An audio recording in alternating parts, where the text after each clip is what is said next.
Nama saya Alan Faksun Ganiwardana. Saya mengajar di Fakultas Hukum Universitas Islam Indonesia, spesialisasi hukum perundang-undangan dan hukum pemerintah daerah. Nah, saya sudah mendampingi banyak DPRD, terutama ini bareng dengan Pak Syarif. Kalau Pak Syarif memang jaringannya luar biasa. Kalau saya spesialisasi di soal isu-isu perda dan kewenangan daerah, terutama kalau misalkan dikaitkan dengan undang-undang yang ada di atas. Bapak Ibu mungkin sudah tahu kalau kemarin ada Undang-Undang Nomor 1 2022. Tahu tapi tidak tahu isinya. Tidak tahu isinya. Itu tentang hubungan keuangan pusat dan daerah. Itu mengganti Undang-Undang Perimbangan Keuangan Pusat dan Daerah, sekaligus Undang-Undang HKPD. Saya sebut Undang-Undang HKPD. Itu mengubah Undang-Undang Cipta Kerja. Jadi kalau Bapak Ibu belum selesai membaca Undang-Undang Cipta Kerja, itu sebagian sekarang sudah diubah dengan Undang-Undang 1 tahun 2022 tentang HKPD. Di sektor pajak dan retribusi banyak sekali perubahannya. Ini saya nanti akan langsung share saja. Saya diberi waktu sampai jam berapa, Mbak Juraida? Oh ya, boleh 1 jam ya. Ini sambil menunggu materi. Ini saya memang menyiapkan banyak materi sebenarnya, dari mulai isu perizinan, HKPD, kemudian terutama Undang-Undang Cipta Kerja. Tetapi mungkin di sesi ini 2 yang akan saya bahas, yaitu soal UCK dan Undang-Undang HKPD. Kemarin saya ketika dengan Mendagri, bahan dari Kemendagri, saya melihat Kabupaten Manggarai Barat ya, itu belum mempunyai atau memiliki perda retribusi mengenai persetujuan bangunan gedung. Benar ya?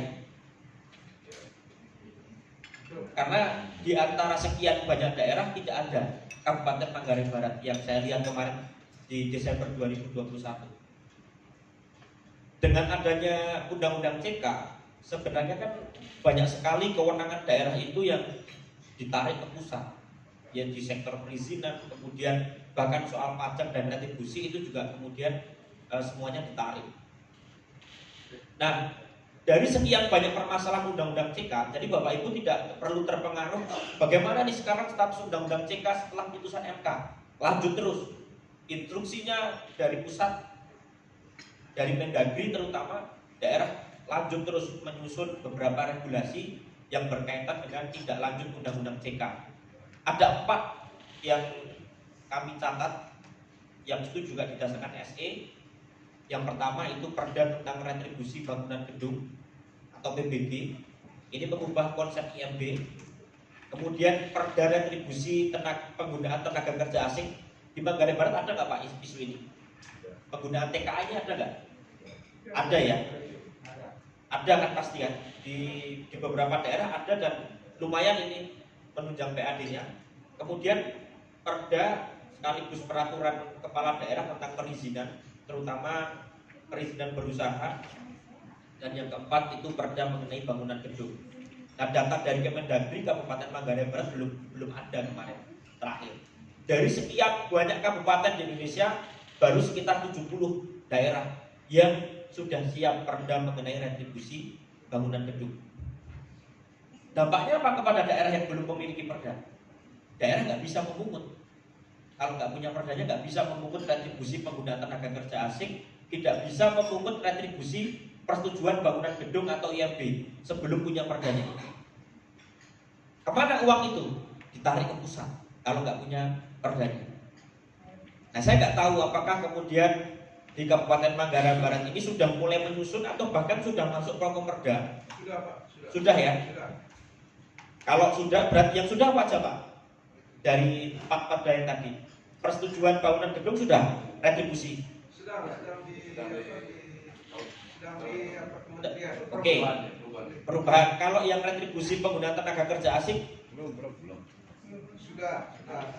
Kita rubah kembali angkanya. Angkanya Kita rubah kembali kemarin. Setelah itu masih di kementerian sekarang. masih di kementerian. Oke. Ya, Kalau dievaluasi di provinsi sudah Pak. Sudah. Karena Oke. mekanismenya kalau yang berkaitan dengan retribusi kan mesti ke pusat dulu kan. Iya. Jadi sekarang posisinya di pusat. Bukan? Oke, di pusat berarti sudah masuk ya yang retribusi Pak ya. Ya. Artinya disahkan tahun ini. Bapak Ibu sudah mendengar kalau daerah dalam waktu 2 tahun ini sejak munculnya Undang-Undang HKPD harus menyusun Perda Omnibus tentang pajak dan retribusi dalam waktu 2 tahun.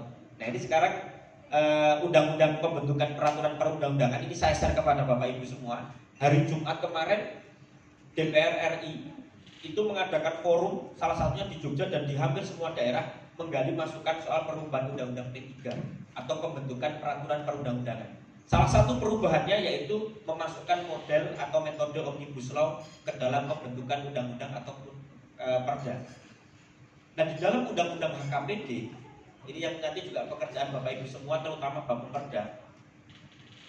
Undang-Undang HKPD itu mengamanatkan daerah dalam waktu maksimal 2 tahun sudah harus memiliki perda yang mengatur mengenai pajak dan perda yang mengatur mengenai retribusi dalam satu perda. Jadi besok ini nggak ada lagi perda retribusi jasa usaha, perda retribusi jasa umum, perda retribusi perizinan tertentu, itu sudah nggak ada. Tapi disatukan menjadi satu perda tentang pajak atau perda mengenai retribusi. Maksimal 2 tahun. Nah yang kemudian menjadi pembahasan adalah Pak, bagaimana dengan perda retribusi PBB yang sudah disusun, bahkan sedang disusun. Kalau kita disuruh membuat perda omnibus, lalu gimana nasib dengan perda yang sedang kita buat, misalkan perda PBB atau penggunaan tenaga kerja asing. Arahan dari Mendagri, ini saya share kepada Bapak Ibu semua, kalau daerah yang sudah menyusun, jadi ada sekitar 70 daerah yang sudah menyusun perda PBB, retribusi PBG dan retribusi PTKA, itu tetap lanjut. Bagi yang sedang menyusun, misalkan Kabupaten Manggarai Barat, dituntaskan sampai dengan sah. Kepentingannya apa? Dasarnya. Karena kalau misalkan tidak punya 2 perda itu, retribusi yang mengatur PBG dan PTKA, tidak bisa memungut retribusi. Jadi nanti walaupun retribusi PBG dan retribusi PTKA itu sudah sah di tahun ini, 2 tahun lagi Bapak Ibu tetap harus menyusun perda omnibus. Saya minta tolong yang satunya. Ya. Nah ini. Ada ini enggak? Ya.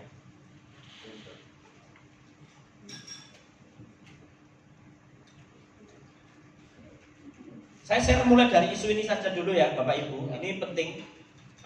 Tapi ini saya batasi pada isu perda pajak dan retribusi. Ini mungkin nanti Bapak Ibu perlu ditelaah. Yang pertama begini, ini putusan MK, Bapak Ibu tetap lanjut aja. Inti dari putusan MK tetap lanjut karena pemerintah sudah memperbaiki Undang-Undang CK. Begini, saya mulai dari sini. Pasal 187 Undang-Undang HKPD, ini Undang-Undang nomor 1 tahun 2020. Ini mengamanatkan perda mengenai pajak dan retribusi yang disusun berdasarkan Undang-Undang PDRD 28/2009. Ini statusnya ya. Jadi dengan munculnya Undang-Undang HKPD, perda yang mengatur mengenai pajak dan retribusi masih tetap berlaku paling lama 2 tahun.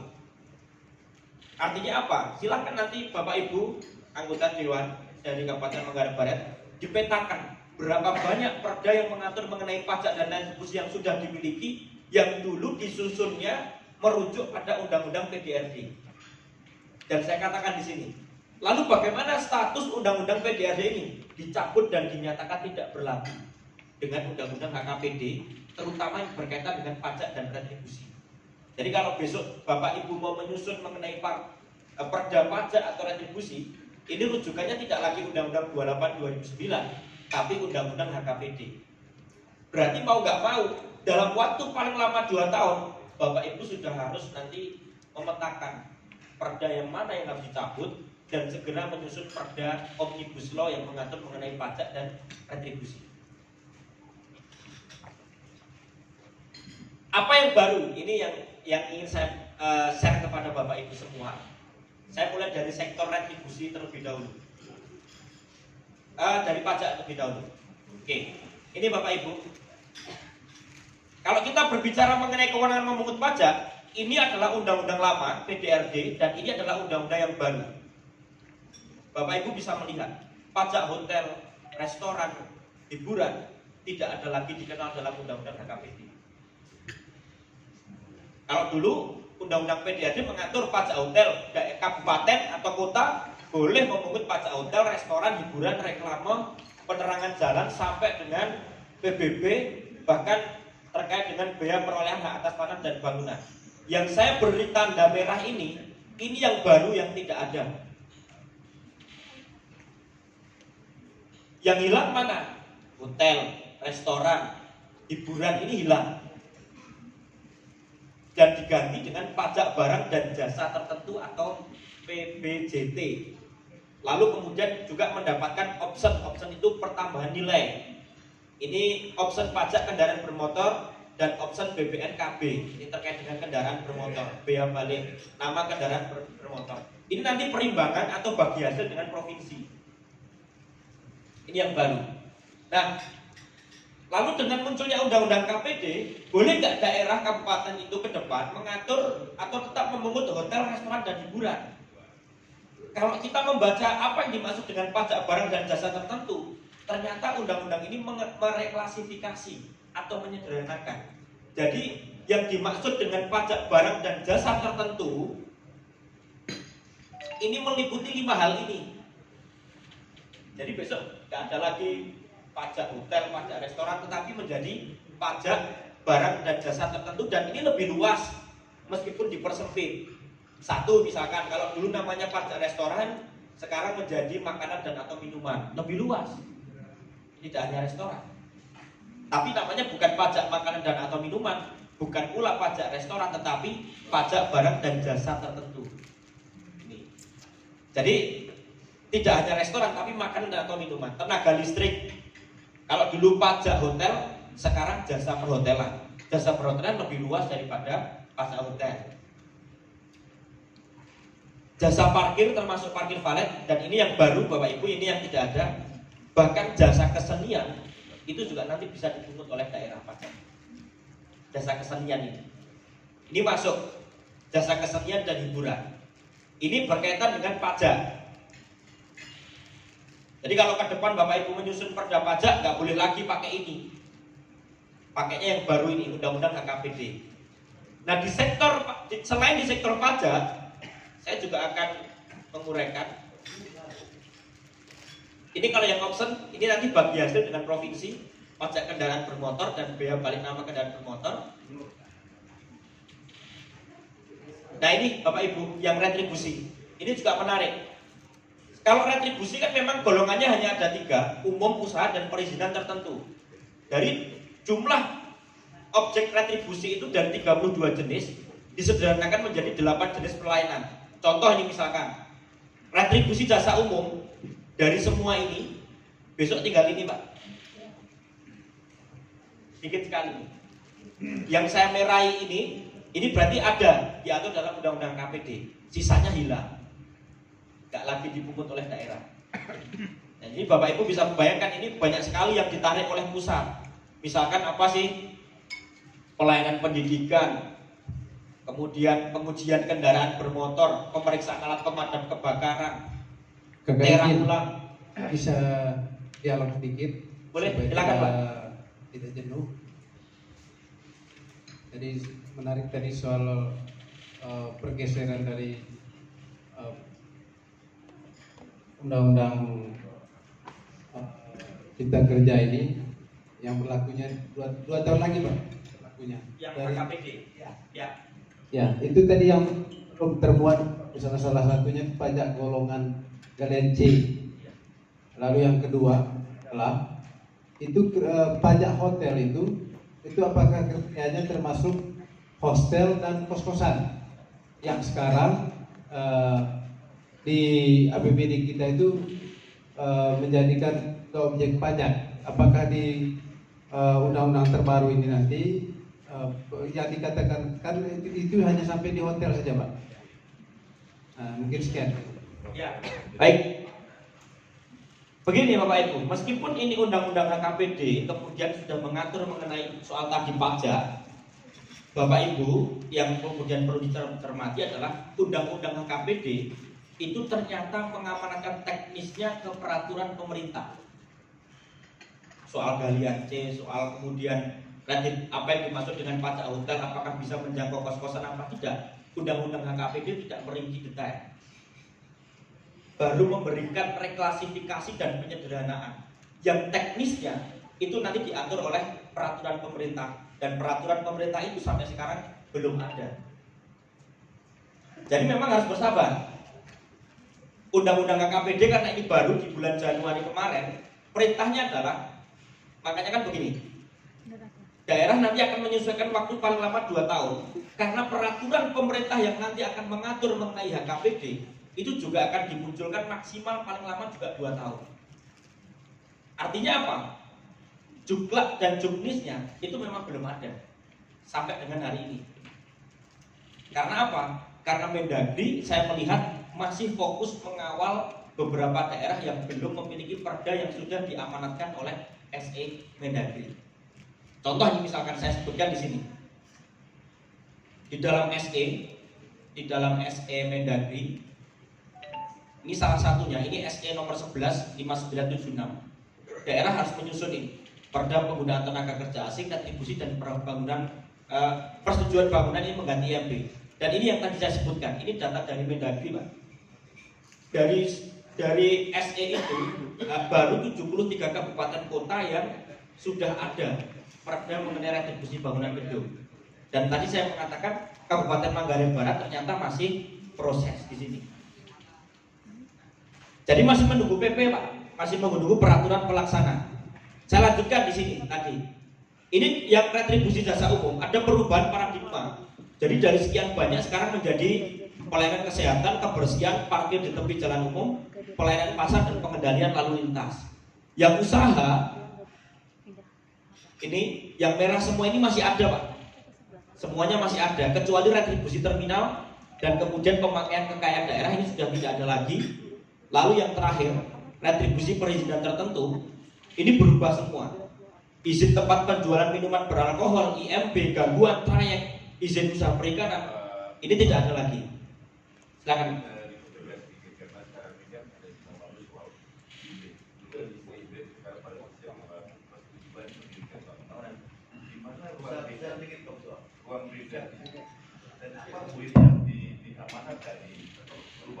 Itu yang kami tahu, karena selama ini kan yang kita tahu masyarakat IMB, kemudian dirubah menjadi persetujuan mendirikan bangunan. Terus di situ perintahnya apa yang membedakan IMB dengan persetujuan mendirikan bangunan?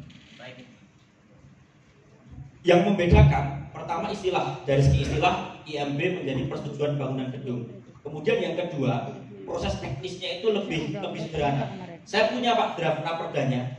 Kalau saya bacakan satu persatu nanti terlalu lama, tapi nanti saya akan share begini saja. Saya kemarin diberikan bahan dari Kemenkeu, itu template mengenai perda retribusi PBT. Jadi yang berubah itu selain istilah IMB, juga muncul beberapa istilah seperti misalkan SMF, lalu kemudian SIM-BG, Sistem Manajemen Informasi Bangunan Gedung, kemudian izin gangguan ini sudah dihapus. Kemudian muncul tadi sistem informasi manajemen bangunan gedung, dan munculnya tim penilai dan lain sebagainya, banyak sekali. Saya sudah memetakan, nanti saya berikan saja ke Bapak Ibu semua bahannya. Saya siapkan sudah bahannya komplit. Tetapi yang ingin saya uraikan di sini adalah begini. Memang tidak banyak istilah atau tidak banyak konsep IMB berubah menjadi PBG, itu tidak terlalu banyak. Hanya perubahan istilah dan nomenklatur yang itu menyebabkan daerah itu tetap harus menyesuaikan perdanya. Mohon maaf, kan pelaksanaan IMB selama ini kan setiap bangunan didirikan harus pegang IMB dulu lah baru bisa membangun. Tetapi di amanat yang baru sekarang tidak mesti IMB, persetujuan bangunan saja sudah bisa dibangun. Iya, sudah. Nah, berarti kan yang kita tidak temukan di sini kan begini. Apa pesan atau syarat-syarat dalam untuk mengeluarkan persetujuan bangunan gedung ini? Di amanat undang-undang persyaratan mutlaknya apa? Kalau di IMB kemarin kan jelas harus buat pembayaran galian C apa segala macam dengan peta. Tapi di persetujuannya apa syarat mutlak untuk mendapatkan persetujuan bangunan ini? Oke, baik. Saya harus buka perdanya di namanya Mbak Zuleda. Saya kirim ya, ke Mbak Zuleda. Bentar Pak, saya bukakan ya. Saya ada draftnya ini. Bentar. Ya.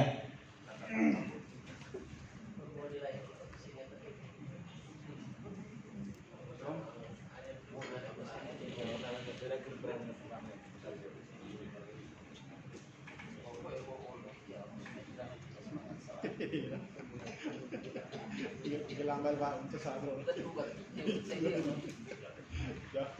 Cocok niat pokoknya. Yang lesu. Pak Umane. Pak Mas. Negara gula. Sama saksi. Saksi tidak undang-undang Kita gula. Lambat laut.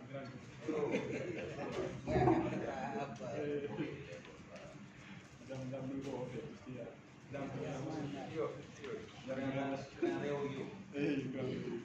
Boleh. Tadi belum mikir sudah apa sih Pak? Boleh.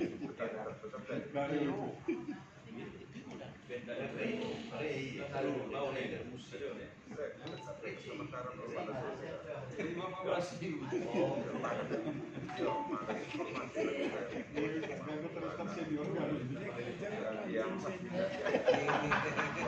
Baik Pak, ini saya coba bukakan ini. Saya petakan regulasinya apa saja yang kemudian berubah, yang dia clear.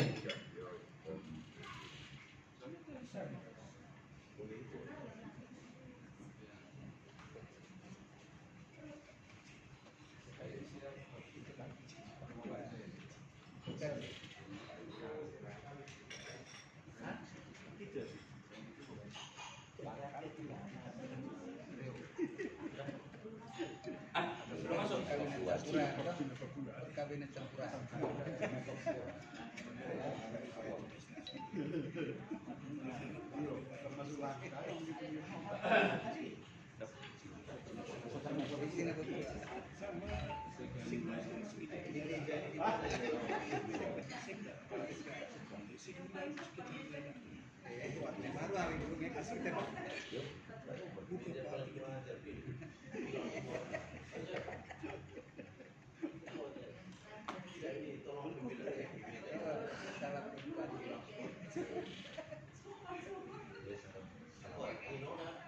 Ini saya coba memetakan isu soal bangunan gedung ya. Selain kemudian persetujuan bangunan gedung, memang salah satu dampak kalau misalkan mau mengubah perda mengenai retribusi bangunan gedung, perda bangunan gedungnya juga harus dievaluasi terlebih dahulu, dan itu juga harus disesuaikan dengan RT RW.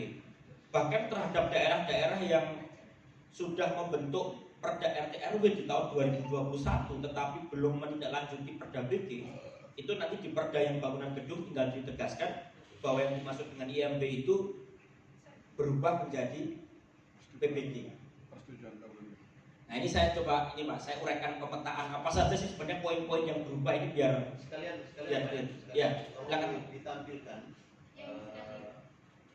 kualifikasi yang disyaratkan untuk terpenuhinya persetujuan izin gedung, izin bangunan. Saya minta ditampilkan. Ada pertanyaan lanjutan nanti Pak. Silakan, makasih. ya.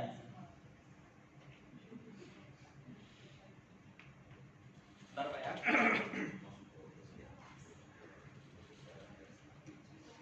Oke, sambil menunggu Bapak Ibu. Jadi isu lain selain kemudian persetujuan bangunan gedung, tadi juga soal penggunaan tenaga kerja asing yang itu juga mungkin nanti perlu direspon oleh daerah. Artinya apa? Kalau Bapak Ibu, ini yang saya alami ya, yang saya sering mendengar itu adalah daerah-daerah itu kadang kesulitan dalam memetakan mana perda yang lebih prioritas. Nah, ketika prioritas pembentukan perda itu kadang kita agak kesulitan, sebenarnya tidak terlalu sulit kemudian dalam memetakan perda apa yang kemudian akan dibutuhkan oleh daerah. Pertama jelas acuan kita adalah Undang-Undang 23 2014. Semua urusan kewenangan wajib yang berkaitan dengan pelayanan dasar itu tentu diutamakan. Tetapi dengan adanya Undang-Undang CK, ada beberapa regulasi yang memang itu harus butuh percepatan.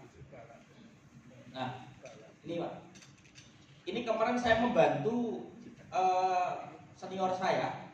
Ini meskipun bukan saya, tetapi ini saya perlu uraikan mengenai beberapa apa sih yang baru terhadap bangunan gedung ini. Ini ya. Yang pertama, soal IMB tadi. Tidak hanya pada perubahan istilah dari IMB menjadi PBG, tetapi juga ada istilah-istilah lain yang berubah, misalkan yang dulunya itu dokumen pelaksanaan pembongkaran, ini sekarang menjadi persetujuan rencana teknis pembongkaran bangunan gedung.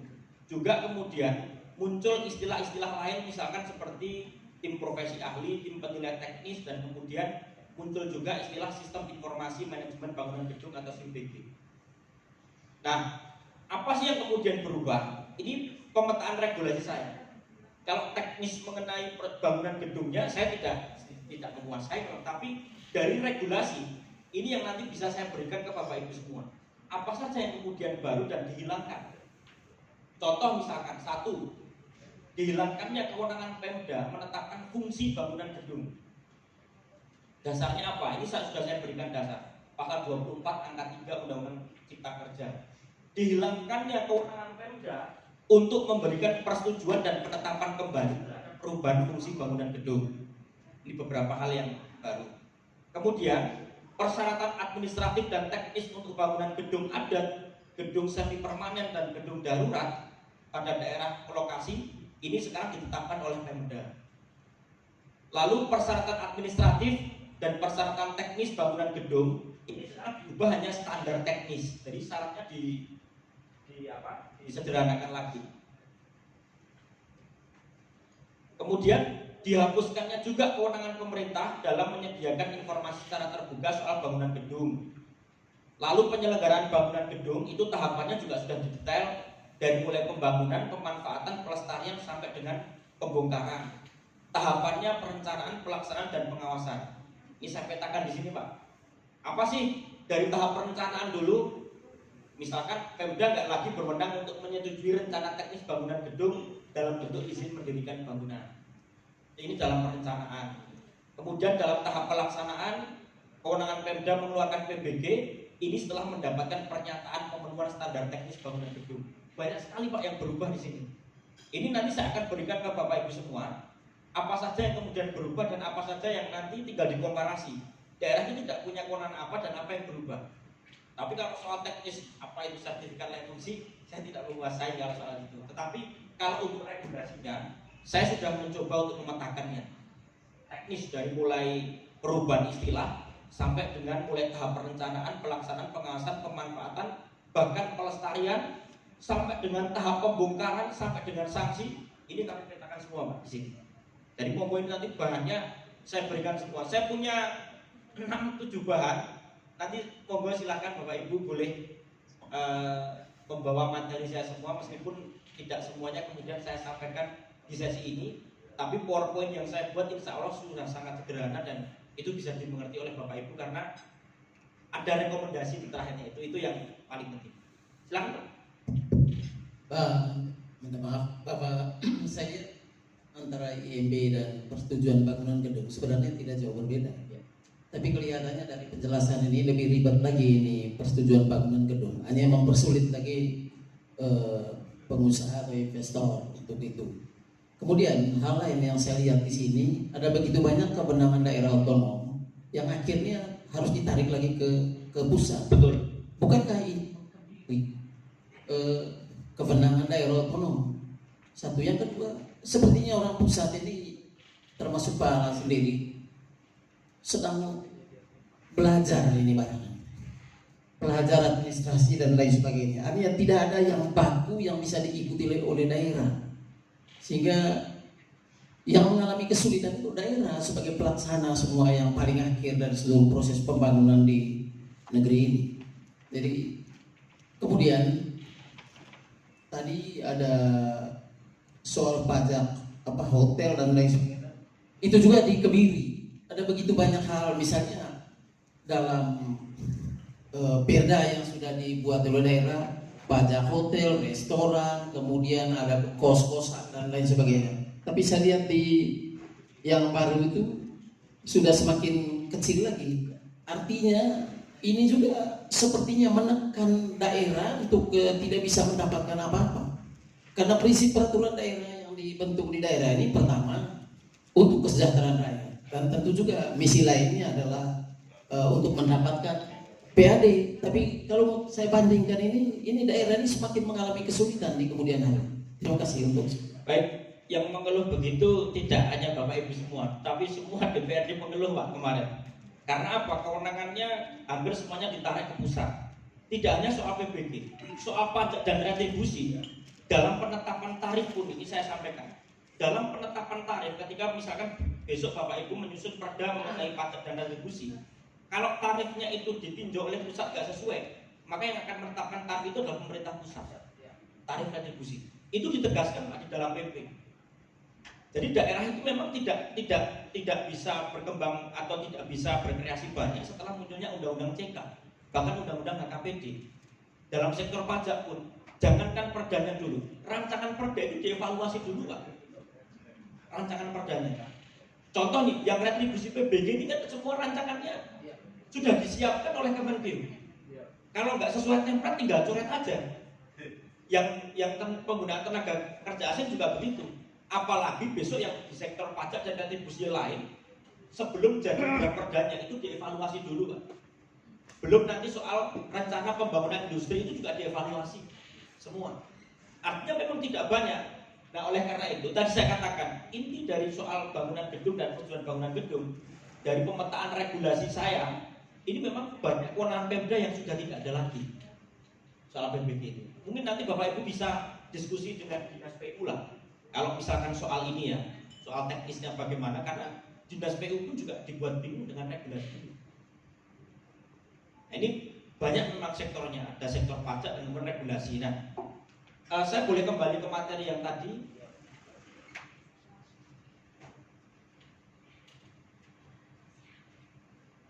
Oke,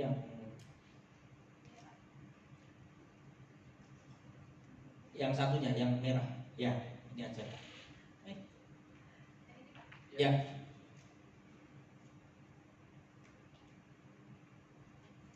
Oke. Ini Bapak Ibu. Jadi satu ya, yang kemudian harus dilakukan. Ini saya langsung ke beberapa rekomendasi. Satu, yang harus segera dilakukan oleh DPRD Kabupaten Manggarai Barat. Terlepas nanti Bapak Ibu juga harus menyusun perda omnibus. Satu, ini dikelirkan dulu. Satu, mengenai penyusunan regulasi persyaratan dasar perizinan berusaha, entah itu yang berbasis resiko. Ini kalau belum masuk perda, nampaknya ini harus segera dimasukkan. Karena ini SE dari Mendagri. Yang kedua, perlu dikawal. Tadi kalau retribusi persetujuan pembangunan gedung itu sudah masuk Propem dan penggunaan tenaga kerja asing masuk Propem, ini perlu dikawal karena semakin lama perda itu belum ada, maka tidak bisa daerah kemudian memungut retribusi. Karena syaratnya begitu. Kalau saya melihat di SE Mendagri, selama daerah nggak punya perda mengenai retribusi PBG maupun retribusi PTKA, maka retribusinya tidak bisa dipungut oleh daerah, tapi disetorkan ke kas pusat. Nah ini saya kira penting untuk segera dikawal, dan otomatis kalau nanti Bapak Ibu perda retribusi persetujuan bangunan gedung ini ada, maka perda mengenai bangunan gedung itu juga harus ditinjau ulang, disesuaikan dengan perda RT RW. Nah ini Kabupaten Manggarai Barat memang belum ada, tapi tadi sudah dikatakan masih atau sedang berproses ya. Ini beberapa daerah yang sudah Bapak Ibu soal PTKA, putusan MK. Nah, yang kemudian ini nanti menjadi PR dari Bapak Ibu semua. Kalau SE Mendagri kemarin itu keluar tahun 2021, bisa jadi tahun ini akan keluar SE lagi yang berkaitan dengan percepatan penyusunan regulasi, tapi di luar yang tadi saya sebutkan. Misalkan soal apa? Soal isu lingkungan, isu kesehatan dan sebagainya. Oleh karena itu, satu, apakah kemudian tetap perlu melakukan pemetaan terhadap produk hukum terdampak Undang-Undang Cipta Kerja? Yang ketiga ini yang nanti harus dijawab oleh Bapak Ibu semua. Apakah diperlukan perubahan, penggantian, pencabutan, pembentukan, dan penyederhanaan peraturan daerah dan peraturan bupati? Nah ini menjadi PR. Selain tadi menyusun perda omnibus, PR Bapak Ibu semua adalah harus segera memetakan mana perda yang harus dicabut dan diganti. Daerah-daerah lain, terutama di Jogja, itu sudah memulai kajian dua hal. Yang pertama adalah pemetaan Undang-Undang CK terhadap pembentukan perda, dampaknya terhadap pembentukan perda. Yang kedua, dampak Undang-Undang HKPD terhadap pembentukan perda. Dan itu rata-rata inisiatornya adalah DPRD. Pak Sarif nanti mungkin bisa membantu karena beliau memang sering kerjasama kajian-kajian. Jadi kalau untuk DPRD saya kira kajian yang kemudian paling mendesak soal pembentukan perda adalah memetakan dua hal tadi. Satu, memetakan apa dampak dari Undang-Undang CK terhadap pembentukan perda atau agenda pembentukan perda. Yang kedua, dampak Undang-Undang HKPD terhadap program pembentukan perda. Dari situ nanti Bapak Ibu tidak akan kesulitan. Oh, ini tahun depan ini kita akan mengusulkan perda apa? Perda mana yang kemudian harus dicabut, diubah? Jadi daripada kemudian membentuk atau mencari perda baru yang mungkin kurang bermanfaat, lebih baik memetakan dulu yang sudah ada dan yang ditinjau ulang karena adanya dampak Undang-Undang CK dan Undang-Undang HKPD. Nah, variabel-variabel itu nanti bisa dibuat sendiri Bapak Ibu. Pak Sarif kemarin baru selesai menyusun perda mengenai tata cara evaluasi perda. Baru selesai kemarin di kota Yogyakarta. Saya ikut dengan Pak Sarif dan ini sekarang juga kajiannya Pak Sarif itu diminta oleh daerah-daerah lain karena menarik. Jadi bagaimana kemudian DPRD itu punya parameter yang jelas untuk kemudian mengevaluasi perda. Dan dua agenda itu yang nanti mungkin perlu direspon oleh Bapak Ibu semua. Ya. Tolong kembali ke Ya, tadi Pak. boleh, ini Pak. Jadi sepertinya Undang-Undang Cipta Kerja ini memberi kami pekerjaan besar lagi di DPRD. Misalnya segera menyusun bagaimana dengan daerah-daerah yang sudah menyusun perda terdampak Undang-Undang Cipta Kerja dan yang selanjutnya melakukan pemetaan terhadap produk hukum terdampak Undang-Undang Cipta Kerja. Sementara sampai hari ini Undang-Undang Cipta Kerja ini sudah menjadi polemik. Mungkin sepakat gitu, sedang polemik. Artinya begini, kenapa pemerintah pusat nih kalau memang dirasa sulit ini hapus saja Undang-Undang Cipta Kerja ini Pak. Yang lagi ribut, manfaat saja keributan ini sekarang yang menolak menuju. Kami mengalami kesulitan. Undang-Undang Cipta Kerja saja kami belum tahu. Lalu nanti apalagi kalau kami disuruh melakukan pemetaan terhadap produk hukum yang terdampak Undang-Undang Cipta Kerja. Begitu. Dan daerah ini semakin dipersulit terus. Apalagi nih Pak, setelah munculnya putusan MK, meskipun MK mengatakan pembentukan Undang-Undang CK ini tidak mempunyai kekuatan hukum, tapi MK memberikan penegasan UU CK ini masih berlaku sampai dengan dilakukannya perbaikan. Nah, memang begini, tidak hanya DPRD, bahkan bagian hukum. Saya melihat bagian hukum pemerintah daerah, ya, entah itu di kabupaten atau kota, ini juga bingung dengan munculnya Undang-Undang CK dan Undang-Undang KPD. Yang lebih menarik lagi begini, urusan retribusi. Contoh urusan retribusi itu kan diatur dalam Undang-Undang PDRD, lalu kemudian dirubah oleh Undang-Undang Cipta Kerja, dan terakhir diubah dengan Undang-Undang HKPD. Bahkan terhadap Undang-Undang Cipta Kerja sendiri itu juga sebagian sudah diubah dengan Undang-Undang HKPD. Ini memang pekerjaan yang tidak mudah memang. Makanya begini, tadi saya katakan beberapa daerah sudah mulai kemudian memetakan meskipun tidak banyak. Belum misalkan begini, kalau nanti Bapak Ibu dihadapkan pada persoalan banyaknya peraturan bupati yang tidak eksekutorial atau tidak bisa dieksekusi, atau ada perda mengamanatkan kepada perbub tapi perbubnya belum ada. Ini juga banyak ini Pak terjadi seperti ini.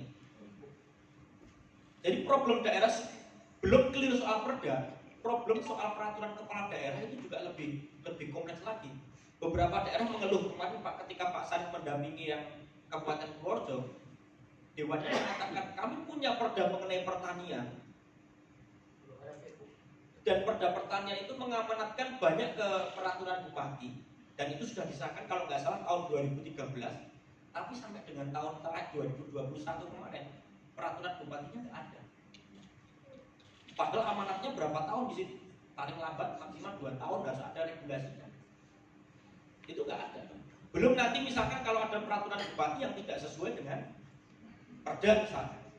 Nah itu monggo Bapak Ibu, ini tantangan bagi Bapak Ibu semua. Kalau tadi Pak Sarif soal anggaran, ini saya dari fungsi pembentukan perdanya. Ini biar imbang semua fungsi kuat. Tapi kalau begini Bapak Ibu, kalau Bapak Ibu itu nanti selesai melakukan pemetaan terhadap dampak undang-undang CK dan undang-undang KPD itu akan kuat sekali. Dalam arti kuat itu maksudnya fungsi pembentukan perdanya kuat, karena itu sekaligus akan mengevaluasi beberapa produk yang itu harusnya diusulkan oleh eksekutif. Yang lucu itu adalah ketika DPRD minta informasi eksekutif nggak tahu kalau ternyata regulasinya sudah berubah. Ini banyak juga terjadi. Nah, monggo ini tantangan ke depan bagi Bapak Ibu semua untuk memetakan ini, karena ini kewajiban memang, nggak bisa dihindari. Mau nggak mau ini akan terjadi. Tidak hanya di sektor pajak, retribusi, bangunan gedung, tapi nanti di sektor apa saja. Undang-undang CK ini mengubah ini, Pak. Dari mulai penyediaan perizinan usaha, investasi, ketenaga kerjaan, perlindungan UMKM, pengadaan lahan, investasi, kawasan ekonomi. Apalagi kalau Labuan Bajo kan saya kira termasuk salah satu destinasi super prioritas ya. Super prioritas. Premium. Ini isunya, Pak. 11 klaster. Ini terdampak semua. Dampaknya apa? Dampaknya yang lucu begini. Ini undang-undang KPD itu ternyata lucunya lagi, itu sudah menyiapkan sanksi. Kalau daerah-daerah itu ternyata nanti dalam 2 tahun nggak mau menyesuaikan perda mengenai pajak dan retribusi, nanti itu akan ada sanksi berupa ini pemotongan atau pelambatan dana DAU dan DAK. Itu ada, Pak, itu di dalam undang-undang KPD. Dampaknya ke situ itu. Sampai ke kepala daerahnya bisa diberikan sanksi. Narasumber, ini yang baku penyebutan undang-undang nomenklaturnya yang baku ini undang-undang cipta kerja atau omnibus law? Undang-undang CK, kalau omnibus law itu metodenya. Jadi namanya itu adalah undang-undang cipta kerja. Kalau omnibus law itu bukan undang-undang atau perdanya, tetapi metodenya. Jadi omnibus law itu adalah metode menyusun regulasi dengan cara menggabungkan semua yang sejenis. Makanya disebut omnibus law. Makanya kan besok kalau Bapak Ibu menyusun perda omnibus law, namanya tidak perda omnibus law, tapi perda tentang pajak daerah, tapi di dalamnya mengatur semua. Dari mulai pajak tadi pajak offset kendaraan bermotor, yang retribusi juga begitu. Perda tentang retribusi daerah. Jadi tidak lagi perda retribusi jasa usaha, perda tentang retribusi jasa umum, itu tidak lagi begitu nanti. Jadi namanya satu perda tentang retribusi daerah, isinya jasa usaha, jasa umum, perizinan tertentu, komplit. Begitu, Pak. Nah, saya menyiapkan bahan-bahannya. Sektor perizinan, bangunan gedung, ini nanti mungkin bisa di-share oleh teman-teman panitia. Nanti ini bisa menjadi bahan. Yang lebih mudah begini, Pak. Nanti kalau misalkan Bapak Ibu sudah pulang ke Kabupaten Manggarai Barat, kalau mau menindaklanjuti ini, tinggal Bapak Ibu gini aja, panggil semua OPD. Mereka disuruh memetakan. Jadi misalkan begini, kalau dinas PU saya kira dia pasti sudah memetakan soal isu bangunan gedung. Yang dinas penanaman modal dan terpadu satu pintu, dia pasti sudah memetakan perda atau isu mengenai perizinan berusaha. Di Skopnaker itu soal tenaga kerja, terutama tenaga kerja asing. Saya kira langkah yang kemudian pertama dilakukan, panggil semua OPD, suruh kemudian memetakan apa dampak terhadap kewenangan Anda dengan adanya undang-undang CK dan undang-undang KPD. Dia pasti ngomong.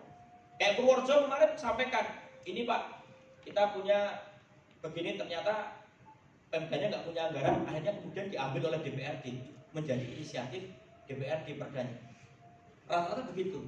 Nah, kalau Bapak Ibu mau mudah begitu, silakan nanti bisa rapat dengan OPD untuk memetakan ini. Bahkan kalau misalkan Pak Sarif nanti mau mendampingi, siap beliau untuk memetakan kajian. Karena Pak Sarif punya pengalaman banyak mendampingi beberapa DPRD dalam memetakan kajian-kajian yang itu berkaitan dengan isu-isu daerah. Nah, Bapak Ibu tinggal membaca saja. Oh, ini perdanya direkomendasikan, mendesak untuk dicabut, mendesak untuk diubah. Nah, nanti tinggal dipetakan. Dan terakhir Bapak Ibu, yang ingin saya sampaikan ini ya, ini Jadi terakhir dari materi yang saya sampaikan, Bapak Ibu setidaknya nanti akan melakukan 2 tahapan ini. Satu, melakukan pemetaan terhadap beberapa perda, bahkan kalau perlu peraturan bupati karena Bapak Ibu punya kewenangan itu. Lalu kemudian menilai dan akhirnya kemudian menyampaikan hasil evaluasinya. Apakah kemudian mau mencabut, mengubah, atau menyusun kembali regulasi yang ada. Dan pekerjaan ini memang sekali lagi itu tidak mudah karena isunya sangat banyak sekali. Nah, ini memang butuh kejelian dan ketelitian. Dari Undang-Undang CK dan Undang-Undang KPD, Bapak Ibu bisa memunculkan banyak topik perda sehingga tidak akan kesulitan, oh apa ya perda yang akan saya ajukan. Dari Undang-Undang CK itu sudah dapat poin banyak. Begitu Pak sementara. Monggo kalau ada pertanyaan dulu atau ada yang mau disampaikan, boleh. Saya masih punya waktu 15 menit. Kalau ada yang mau menyampaikan, berpendapat atau bertanya boleh. Mungkin Ya, silakan Pak. mungkin tidak untuk dijelaskan sama Bapak, tapi kami usul kepada panitia ya. Ini kopian ini kan untuk dibaca ini Pak.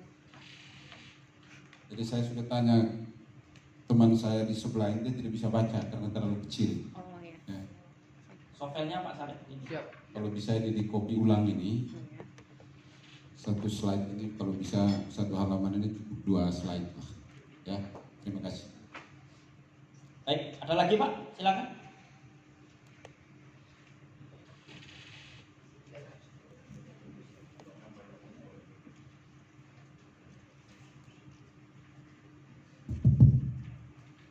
Kami ingin dapat menggambar gambaran akhir dari seluruh penjelasan ini, karena kalau saya lihat ini sepertinya menyuruh daerah, kabupaten untuk mengevaluasi ini Undang-Undang Cipta Kerja. Kami ingin dapat gambaran sesungguhnya tentang Undang-Undang Cipta Kerja ini. Terima kasih. Gimana Pak? Iya, dari rangkaian penjelasan Bapak tadi, ya sepertinya daerah atau kabupaten disuruh untuk ikut mengevaluasi tentang Undang-Undang Cipta Kerja. Karena itu kami ingin dapat gambaran seperti apa ini Undang-Undang Cipta Kerja ini sebenarnya. Terima kasih. Baik. Singkat Pak ya, soal Undang-Undang CK. Begini, Undang-Undang CK ini mengatur mengenai 11 klaster pembahasan. Ini isunya Pak, saya sudah ada di sini. Dan jumlah undang-undang yang terdampak Omnibus Law itu jumlahnya adalah 79 undang-undang. 79 undang-undang terdampak. Misalkan di sektor penyederhanaan perizinan berusaha, apa yang berubah? Soal izin lokasi, tata ruang, izin lingkungan, IMB. Soal ketenaga kerjaan, apa yang berubah? Soal upah, pesangon, PHK, dan seterusnya. Artinya apa? Satu sektor dari 11 klaster ini berdampak kepada banyak isu. Kalau contoh soal bangunan gedung saja, itu isunya tidak hanya soal bangunan gedung, tapi juga ada tata ruang di situ. Perizinan juga ada, retribusi juga ada.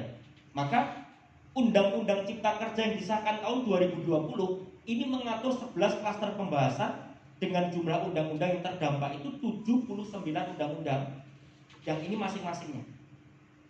Nah, oleh MK kemarin tahun 2021 kemarin, MK mengatakan Undang-Undang Cipta Kerja inkonstitusional bersyarat. Karena apa? Karena ternyata proses pembentukannya tidak melibatkan partisipasi publik. Dan apa yang ingin saya garis bawahi? Sebenarnya DPRD dan kepala daerah banyak yang kemudian menolak Undang-Undang CK.